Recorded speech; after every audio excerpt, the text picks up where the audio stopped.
Hello students, have you ever wondered how an electric bulb works? In this video, we will learn all about electricity, circuits and their components. Electricity is a form of energy resulting from the movement of charged particles like electrons. It powers our homes, schools and everyday devices. In India, we generate electricity from various sources like thermal power plants, hydroelectric dams, solar panels, and wind turbines. Moving on, let's look at some uses of electricity in daily life. From lighting our homes to charging mobile phones, electricity has become essential in our daily lives. This chapter will explore how electricity works. Now, let's take a closer look at a torchlight. A torchlight is a portable device that produces light, commonly used to see in the dark. Here are the components of a torchlight. Lamp, it produces light when turned on. Switch, it controls the on-off function. Electric cells, they provide energy for the lamp. But how does a torchlight actually work? The switch connects the cells to the lamp when on, allowing electricity to flow. When the switch is off, the connection breaks and the current stops. Next, we study the electrical circuit. An electrical circuit is a complete path allowing electric current to flow from a power source through a device and back. A circuit contains wires, which are conductors, a power source, and electrical devices like bulbs or motors. Electric current flows from the positive terminal through the circuit components and back to the negative terminal. Next, let's examine an important power source, the electric cell. All electric cells have two terminals. One is called the positive terminal, marked with a plus sign, while the other is the negative terminal, marked with a minus sign. The metal cap is the positive terminal of the electric cell, and the metal disc is the negative terminal. The electric cell is a portable source of electrical energy.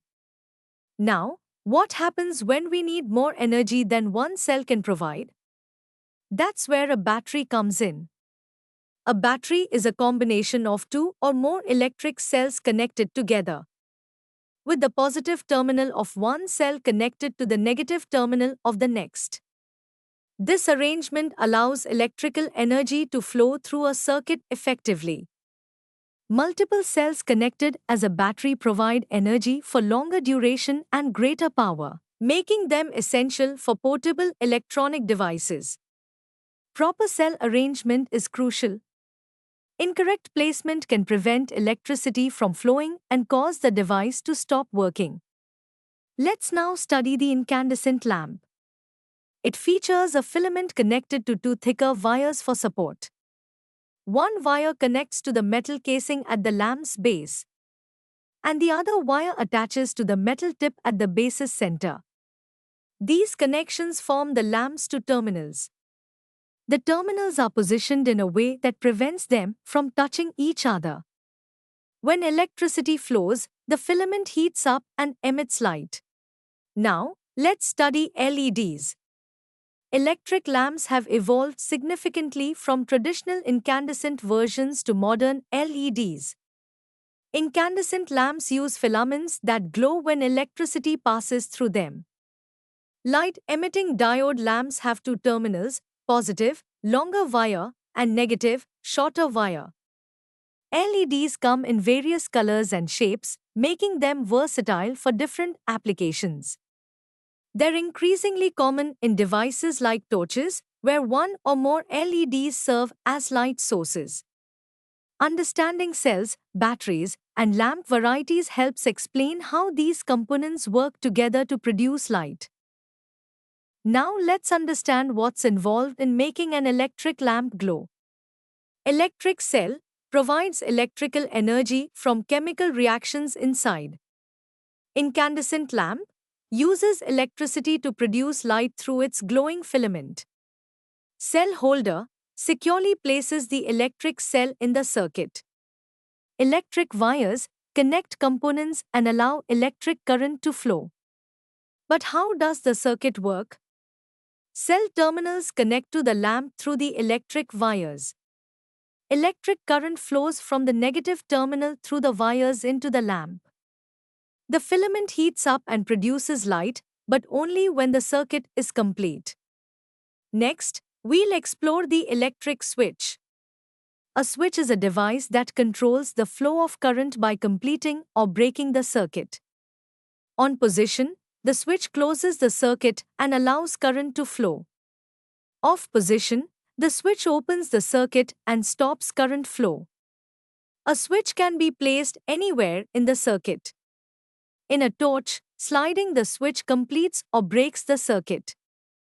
Home switches work similarly but are designed differently. Now let's learn about circuit diagrams. Circuit diagrams use standard symbols to represent electrical components. Organizations like IEC, ANSI, and IEEE create these universal symbols. These diagrams simplify complex circuits, making them easier to understand globally. Moving on, we study electrical conductors.